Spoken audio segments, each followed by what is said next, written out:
Is there a strategy that'll help you grow your company faster? CEO Sales Strategies is an investigative business podcast for entrepreneurial people who never stop asking questions. Highly acclaimed sales revenue growth expert Doug C. Brown interviews CEOs, business owners, and professionals who serve them to uncover and share actionable tips and methods behind their bulletproof sales strategies. Topics covered on the show include their failures, struggles, secrets, and processes that help them succeed in selling millions to billions of dollars of their products and services, all with the sole aim of helping you grow your business. If you are eager to know the most effective sales secrets from the A players of the game, then the CEO Sales Strategies podcast is certainly the place to be. Hey everyone, this is Doug C. Brown with another episode of the CEO Sales Strategies podcast. I've got an amazing guest. His name is Mr. Bill Caskey. And Bill is an expert in sales communication. And we're going to talk today about what to say, how to say it, how to have effective conversations to increase your sales revenue, your close rates, and more, including your profitability. So, we got some really interesting things to talk about. Bill and I go down through what I would say a deep dive into whatever you want to call it, the sales mind, the mindset of people, you know, what they should have, what they shouldn't have, and why they're either succeeding or why they're not in their communication skills. Now, communication skills is just not for sales in general, but let's face it, you're selling probably from the moment you wake up. In the morning, you're selling yourself on whether or not you might want to get out of bed at that time, right? You're selling yourself on different avenues of what you're going to do for that day. Your significant other, if you have one, or your friends, they're selling you on certain things. You're selling them on certain things. As time goes on throughout the day, you're continuously selling. Now, when you're in a formal business setting selling, it's no less as important to have effective communication as you're doing throughout the day. But the one thing that will prove to you is monetarily gaining or monetarily stagnation or loss. And we all want that gain, right? So Bill and I are going to cover multiple points during this interview. It's a great interview. I think you'll get a lot out of this. Have a digital pen or a real pen and something to write on. Take copious notes. I'd listen to this thing a couple of times, because there's a lot of gems within. Let's go talk to Bill. Hey, Bill, welcome to the CEO Sales Strategies podcast. I'm so grateful you're here. Thanks for being here. Doug Brown, thank you very much. Congratulations on the podcast, man. I've got two of my own. I know it's fun, but it's a challenge, and you're off to a good start. I've listened. You're very good at it. Well, thank you. I appreciate that very much. And we're going to talk today about what to say, how to say it, and how to have effective conversations to increase sales revenue, which I know you're a master of, so that's why we're here, right? And so let's talk about it. Firstly, I find, Bill, and I would love to know what you find here, and I'm sure the listeners would, do people really have really solid conversations most of the time? or is it kind of one of those things that they sort of have a conversation and they're really not even measuring or understanding the effectiveness of it. And they pick up sales here and there, but it's really, if they measured it, they probably would pick up more sales and understand what they're saying and what they wouldn't.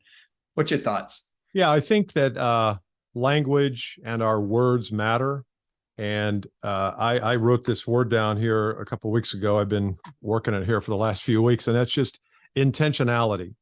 I think a lot of times sales professionals, and if you're a CEO and you've got a sales team, you have probably been out on calls or heard those calls with them. And you're probably like, why did we go there then? And why didn't we wait on that? And we never did bring this up. And I think there's a lot of confusion about mechanically how to execute a sales call. And so I've got some thoughts on that. We can dive deeper, but I do think mechanics, it's not tricks and it's not tactics, it's language. It's how do we position ourselves, our value, how do we control the process and yet not be belligerent about it?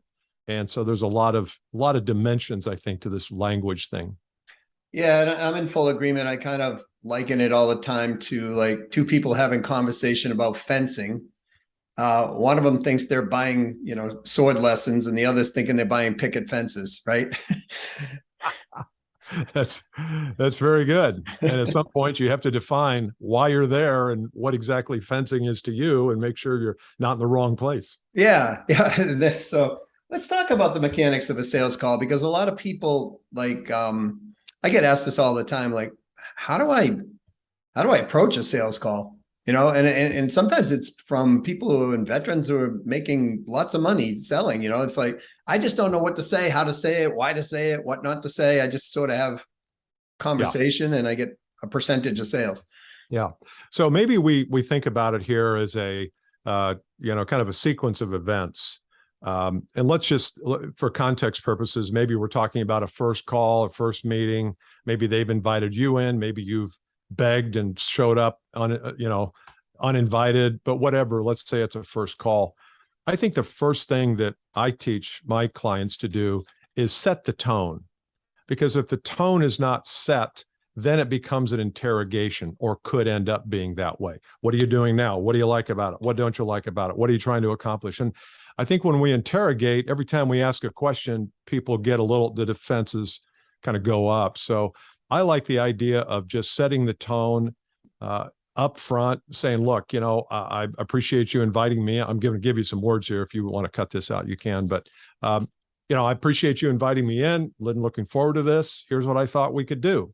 And then just lay out the agenda for the call.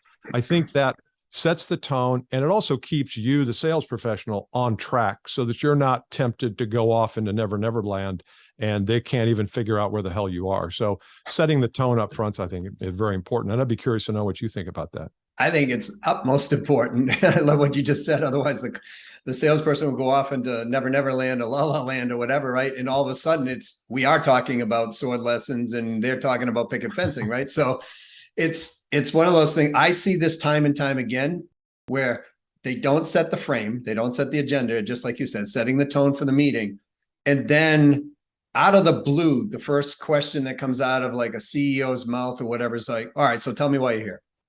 Yeah. Right. So now they've lost control and commonality in the conversation, and the business owner CEO is immediately going to, let's get to the point. And now they're going to commoditize that conversation if they don't come up with something brilliant. So I think setting the agenda is a must for most people. But the thing is, Bill, most people don't do this, right? I mean, They don't. I mean, think about how many times you've been called on by sales professionals. You might even be interested or want what they have, but they don't help you. They don't help you buy, because they don't help you, conduct the process of buying in the right way. And so I do think setting the tone. You did say something else that I think is important, and that is, a lot of times we get into this rut where we think the person calling on us, or the person we're calling on, is up here, and right, we're down here, psychologically or financially. And I hear this a lot. I just got off a call, in fact, with a coaching client, and she said, I need to go call on the CEO, but he's really busy. And I'm like, well, wait a minute. They're a current client of hers too. I said, what could be more important to a CEO than the kind of thing you do? She does some very big strategy stuff. What could be more important than that? You diminish yourself when you put somebody else up here and you're lowly down here on the totem pole. So it's probably politically incorrect. But the point is that we have to see ourselves as equals. And then you are more likely to execute that upfront tone and frame better, because you're just two people coming together to see if there's anything you can help them with. Yeah. And I think that's so important, because when somebody looks at somebody like, wow, they're the Queen of England, right? Or whatever, or now the King of England. Yeah, that's right. Right. Sorry for all our UK listeners. It wasn't to be anything meant but respectful. The reality is, when people think that way, then they position that way, and now they're not positioned as the expert. I mean, can we imagine if a doctor came in and felt, we go in a doctor's office and the doctor goes, well, yeah, Mr. Caskey. I don't know what you have. I don't know what to do. Did you bring any surgical instruments with you, sir? Yeah, exactly. So you're going to be like, whoa, right? My wife once told me, several times told me that her mother always told her, if you don't value yourself, other people won't value you. Oh my. I just wrote that quote. Did you see it? Is that where this comes No, from? no, literally. I just wrote the quote and put it on LinkedIn because I believe that. And I think it was Shakespeare who said it maybe in one of his plays. You can't be of value to another until you're first of value to yourself. And that's exactly what you said. So that must be the phrase of the day right there. All of you listening, write that one down because this is universal fate coming together. Yeah, no, that came from Christina Mika, right? Okay. That was my wife's mother, and she always told her that about. I cited Shakespeare. What's her name again? so now, if we think about it, we've elevated Christina and Shakespeare to the equal level, right? The Queen of England, yeah. I mean, with the Queen and King of England. So that's. So why do you think people do that? Like, why do you think they don't look at themselves as an equal? He's, I think it was a he who said there was a CEO, yeah. And she was saying, it's my client, but why don't people position as equals? Well, I think we've been taught from birth that there are different levels of human beings. And we've taught that, don't bother your dad when he's busy. And, don't call the teacher by her first name because she's up there and you're down here. I think a lot of the messages we get scripting from childhood is there's people at different levels. And I just don't buy that. I think the CEO, and you have probably all your listeners, or almost all of them are CEOs. I bet you they've got as many pains and problems as anybody else in the organization. Now, they might have the wherewithal to fix those and the money and the power to fix them, but everybody has problems. I talked to a CEO last week of a shipping company, and he was like, God, if we don't get this problem fixed, we may not be here in 5 years. Well, that's what's on his mind. So if to the extent I can help them, I'm an equal.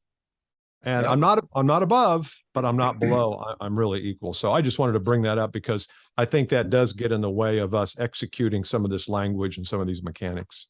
That's excellent advice. We're speaking with Mr. Bill Caskey, and he's read billcaskey.com. That's BILLCASKEY.com.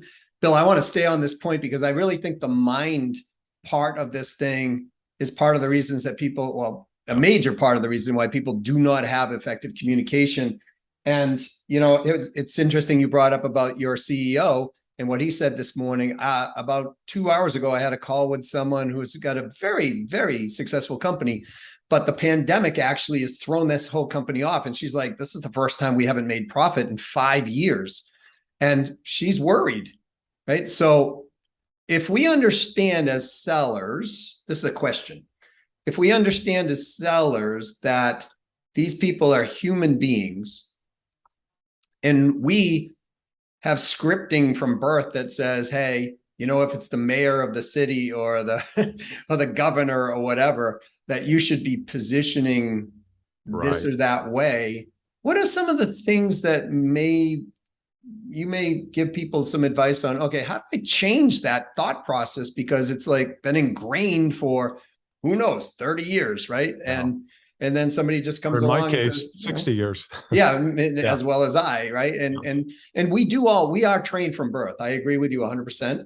That, we're always taught by, mother, father, preacher, teacher, caretaker, whatever, that this is how you walk on the right side of the road, but if you go to London, they drive on the left, right? So it's kind of, and they don't expect that you're going to drive on the right. So what my question is really like, what can somebody do? Like if they want to take just a few simple steps and say, okay, how do I kind of combat this or figure out how to, overcome it, if you will? Yeah, that's a good question. I have a whole area of what we do with our clients on mindset, and you can call it mindset, call it psychology, frames, whatever. And I think the number one thing that gets in our way is, and I mentioned it earlier, is our call intent. What is our intent on this call? The wrong way to think of it is I've got to get up to his level or her level. I've got to impress them.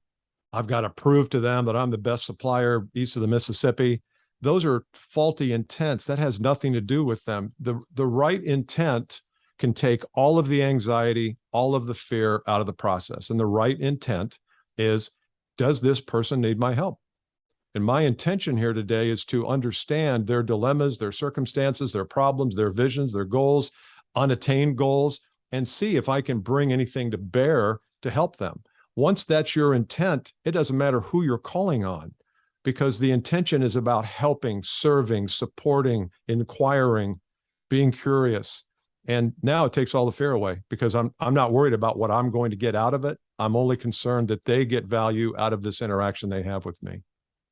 This is kind of interesting to me because one of my clients has a daughter, new daughter, first one.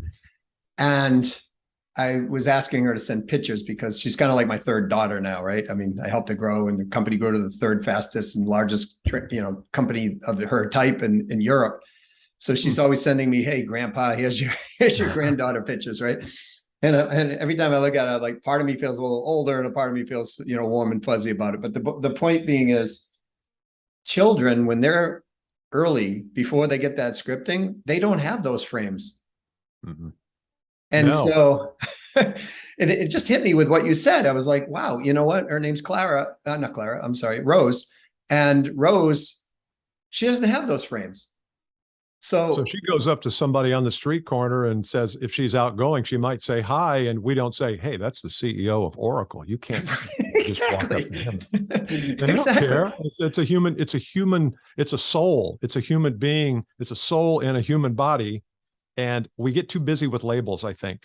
And if your intent is right, like a child, and maybe that's the way to look at it, is what's your childish intent? It's to help somebody, although children aren't always willing to help you. But the point there is, get rid of the scripting about who's who and labels and who you deserve to call on and all that stuff. It's just it's garbage in. Yeah, and there's a difference between a label, and I think the labels are absolutely part of the key here, because there's a difference when we put a label on ourselves, we own it. So it's a difference between, me doing something stupid, which, I've done, and then me believing I am stupid. Right. So right. It's the different label. So when we put that label on ourselves, all of a sudden we act as if. And as we act as if, and if we believe, based on our scripting, I don't know, I grew up in a household where, children would be seen but not be heard, right? That type of thing. And now all of a sudden you enter in a job where, as a salesperson, or you're in your own business, and you got a cold call, let's say, what happens? Yeah. Right? You probably revert back to what you know and how you were brought up. And that's why, I also wrote down, as you were talking, I was listening, that we want to solve big problems. When you go into a company, you don't want to solve a little tiny problem that costs them $5,000. You want to solve a multi-million-dollar problem. I'm the same way. And our prospects and our listeners should be the same way. So if your intent is to find the biggest problem you have and bring attention to it and then bring a solution to it, you want to go to where the big problems are. And that's not the purchasing manager. I'm not saying don't call on him or her. I'm just saying that the big problems, top of the chain, top of the food chain, is where those problems are big. In the worst case scenario is they say no, talk to someone else, or they say no, right? Yeah. And I've never died from someone saying no to me, Bill. I don't know about anybody, if you know anybody else. You're here, and I'm sure you've heard no before. So. Sometimes more than I've ever heard a yes, right? And so, but the thing is that's part of the frame, right? Knowing you're going to go in with the potential and being vulnerable and knowing it may not work out. Yeah. And being okay with that. You got to be okay with it. That's part of the mental construct too, is detachment. I teach detachment. I've had sales trainers who have followed me up on stage, and they don't like detachment. They want to be eager and attached to everything and have expectation you're going to make the sale. And I'm like, why would you do that? Why would you you don't even know whether the prospect has a problem. You don't know if they have any money or a commitment or desire to fix it, if they even have one, or are willing to admit it to you. So I say, have a no expectation strategy, because then it frees you to be in the moment versus trying to get somewhere. I'm trying to get the sale is not helpful. And people who aren't wise to it hate it. And then once you understand it, I've had people who have doubled their income over the course of a year or two. And when I ask them what the hell happened, it's detachment. Right. It allows them to be free to move in and out and say the things they need to say and do the things they need to do. But when you're attached to a particular outcome, you're a hostage to that attachment. So I think this goes back to human relationships, and I definitely agree with you on this point. It's one of those things like, I'll speak for the men on the line. Men, go out there if you're single and go with an agenda that you're going to get a date, and then approach the lady that way and see what happens. You're going to get knocked down most of the time. But when you go with the no attachment thing, you're not trying to be the lounge lizard, the slick lines and all of this other stuff. I haven't heard that for 30 years. I love that though. Yeah, Oh. back in the 70s, I guess. I used to be a lounge lizard, if I am honest with myself, in the 20s. But the reality is that people sense. Yeah. Right. What Just you're saying down here, vibe. People pick up on vibes very quickly. I mean, have you ever gone into this is going to sound terrible, gone into like a 7-Eleven or something, 2:00 in the morning, and you're trying to pick up some aspirin or something for your partner or spouse, and the energy in there is sucked away. And there's people in there who are low energy. Maybe they're addicts, maybe they're homeless, maybe there's not a lot of people who are professional consultants like you or I in there at that time. And sometimes we feel that energy. We can't even put our finger. It's not like anybody did it to us. And so I think prospects pick up on energy. They pick up on the vibration. And if you vibrate at a higher level, and a higher level means my intent is to help you discover whether you have a problem or not. And if I can help, great. If I can't, great. That vibe is so attractive, so attractive. So when I worked with and for Tony Robbins, he used to talk a lot about frames and mental state frames. And he told a story one time about how he was, really not, he just was overloaded, didn't feel well, but he met a taxi driver, and the taxi driver just had such a happy frame that Tony was like, I didn't even want to play with this guy, right? I just wanted to be quiet, right? But the guy had such a happy frame that he overcame Tony's frame of, being despondent at that moment. And so, Tony said that he hired this guy every single time he went back to that location because he went there. Right. And so that really, to me, that's kind of the ultimate sale, right? You're making a friend, you got somebody who believes in you. And when we have that status with our friends, we do anything for them for the most part. Right. So I guess, again, we're speaking with Mr. Bill Caskey. Bill, I'm really grateful you're here at, BillCaskey.com. We're having a great conversation on and around, state of mind, how to have effective communications. I like the fact that what you said, set the tone, have that call intent, have no expectation, be detached. Any other gems of wisdom before, we run out of time? I think from a mechanic standpoint, at some point you have to start to understand the dilemmas or the circumstances of your customer, of your prospect. So I always teach people to have a bank of questions. You don't have to ask them all, but I even teach people to have a document where you have the questions right there, because they will answer your questions. If you've framed up the meeting properly and the tone is right, they will probably answer anything because they see you as a possible solution to a problem. And so the idea where we go in and just wing it, and oh God, I meant to ask that question, but I forgot. Oh God, how can I be so stupid? No, if you have them all written out and you have it documented and then you have it in front of you, they're not going to say, wait a minute. I always say that when the captain of the airline takes off, before they do, they have a checklist. Right. And they go through the checklist every time. They don't say, well, we just made it in from Denver, we're going to La Jolla, so oh, wait, screw it, we're not. No, every time. And so I think that's an important element too. You CEOs should ask your salespeople or VPs of sales, hey, produce the question document, the library of questions that we ask our prospects. If they can't do it, they got a problem. They're not asking the right questions. It's an excellent point. And I know when I see the pilot with the checklist and the co-pilot with the checklist, I'm like, thank goodness, right? Because as opposed to him putting it through the shredder. Let's go to 33,000 feet and let's see how this works, right? And so I think be prepared, like you're saying, come with a list of questions. And I've never had a business owner or CEO, if I pulled out a list of questions and a notepad, say, hey, I'd like to take some notes. And I wrote down some questions for our meeting. I've never had one ever in all the years I've been selling go, oh no, this meeting's over. You know, No, they respect that. That's part of that vibe. That's part of that vibration. I always say that if the CEO or whoever you're calling on feels like they're in good hands with you, they will be much more forthcoming with information than if they think they're being called on by an amateur. And being in good hands, part of that is I have a plan. I have the questions here. And I also think, just in closing, that and I know that your audience is primarily CEOs, of course, because that's the name of the podcast. I think CEOs need to also keep in mind that today's world has changed a little bit from the let's just show up and ask a bunch of questions. I think that we need to be more digital in how we approach prospects. So here's an example. Let's say I'm on a call with somebody, or they email me and say, hey, I've heard about your work from Doug Brown. I want to talk to you.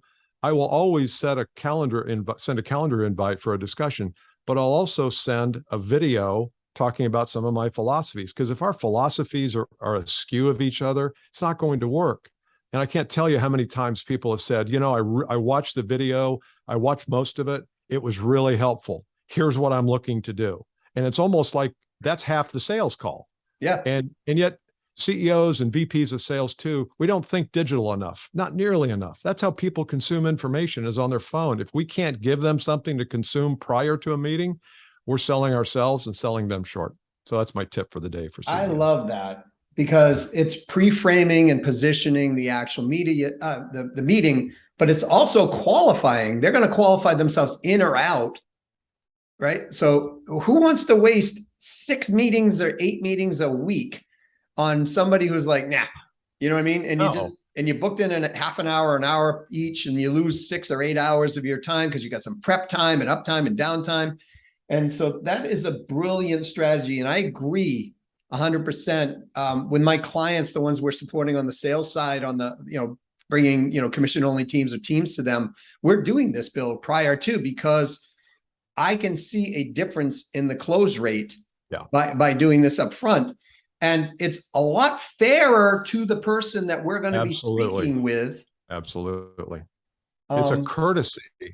Think of it as your intention is to find the problem eventually. It's a courtesy to share with them how you conduct yourself. And if you conduct yourself well on video, you're 80% of the way home, or whatever. It doesn't have to be video, but I think video is a good medium for that. And yet I know that you've got to script it, and you've got to write it, and you've got to shoot it. But once you shoot it, you're not doing one for each prospect. You're doing one that foretells what's going to happen on the call. You can use that for everybody. Right. So I agree. I'm glad you're doing it. I think we have to get into the modern age here. A lot of sales organizations are still pounding out cold calls, not sending anything up front, trying to work their magic with their moves and their one-liners and all that stuff. And it's like that ship sailed years ago. It definitely sailed after 2020, what we went through. I've seen statistics that show sending a video and an email up front prior to the cold call is actually increased about 40% the acceptance rate of taking that phone call. Wow. So, that's before the phone call. Yeah. Even before the phone call, right? Because, and now if you do that after the phone call on top of this, now what we're doing is we're creating engagement. And the more engagement we create, and the people go, yes, that makes sense. Yes, that makes sense. They're getting into what I call yes states, right? And so the more yes states we can get them into, the more that we're going to bond as human beings. And that effective communication that you were talking about, putting the call intent, putting all of the detaching, set the tone, be prepared. I wrote down another one, consistent process, right? Because then if we carry them through a consistent process, right. And positioning up front using digital and qualifying it all, people are going to have a much better effective conversation that leads to conversion and increasing sales revenue just from the things we're talking about here. Yeah. And if you take that 40% and add another 20 to it for the post-call video or whatever, you take that, extrapolate that over a year of all your sales team, making hundreds, if not thousands of calls, that is profit. That is pure profit.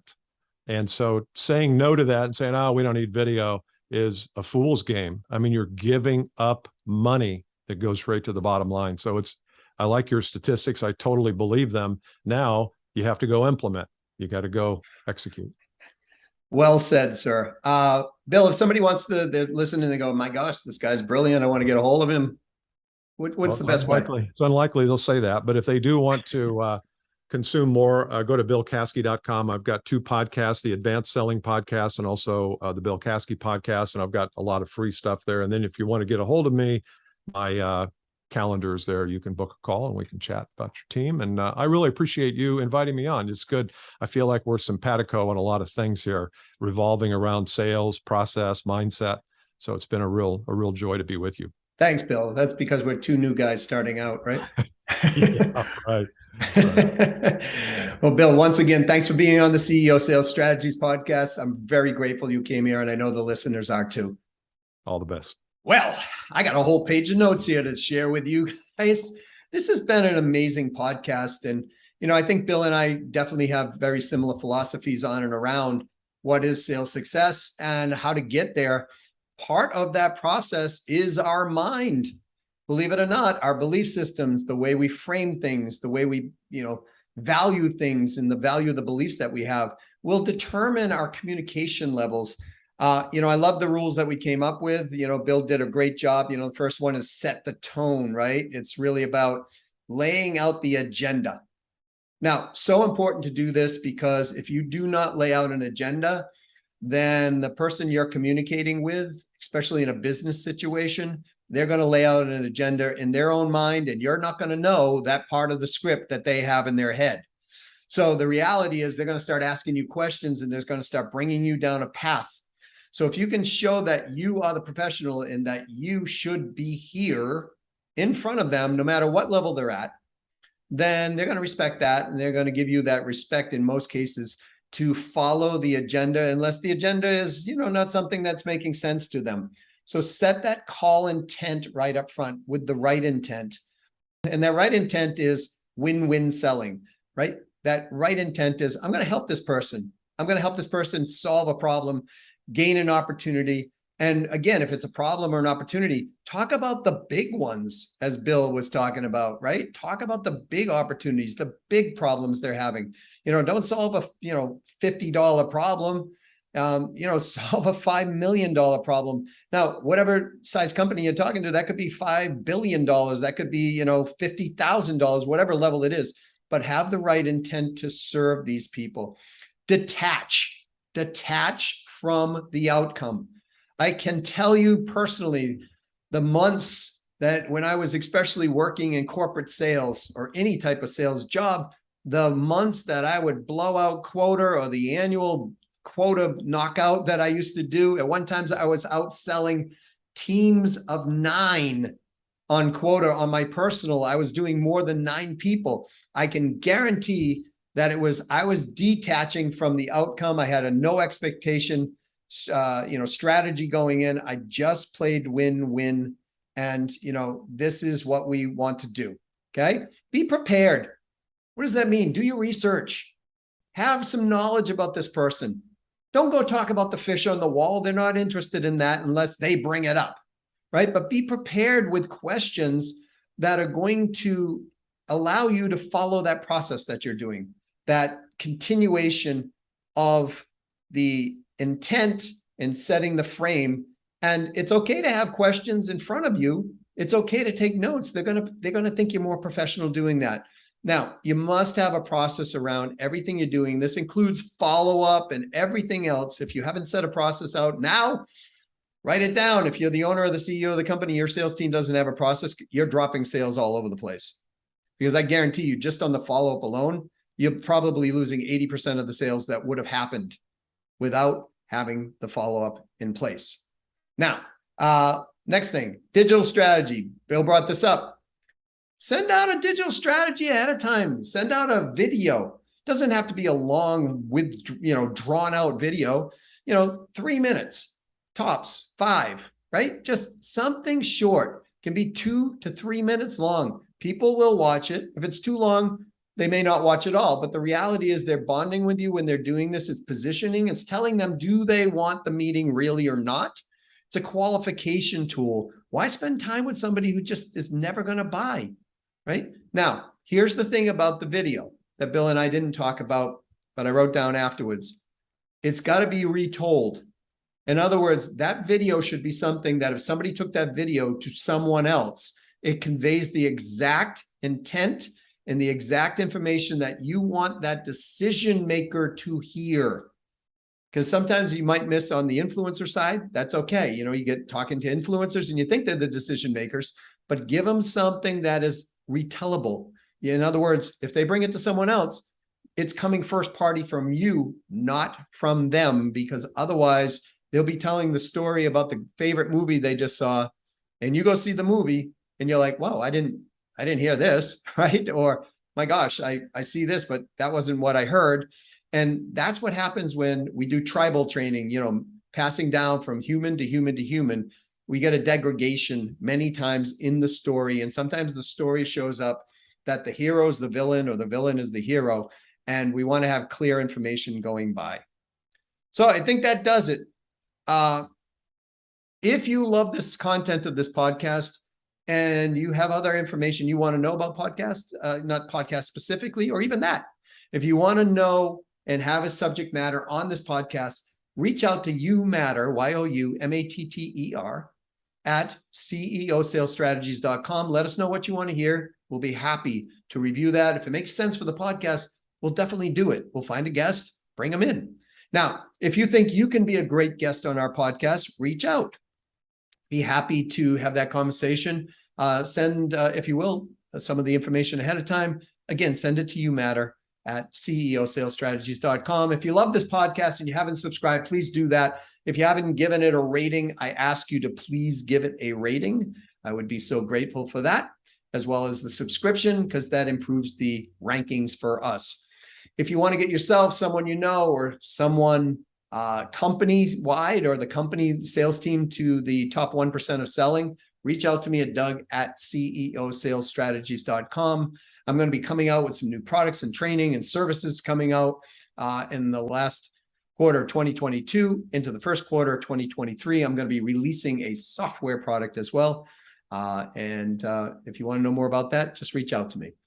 In the meantime, go out, go sell something, sell a lot of it. Do the right thing by people. Make people happy, make yourself happy, make a lot of money, play win-win.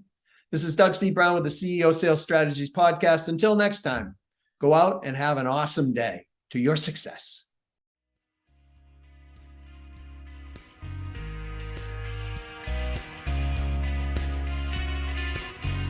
Thank you for listening to another episode of the CEO Sales Strategies Podcast.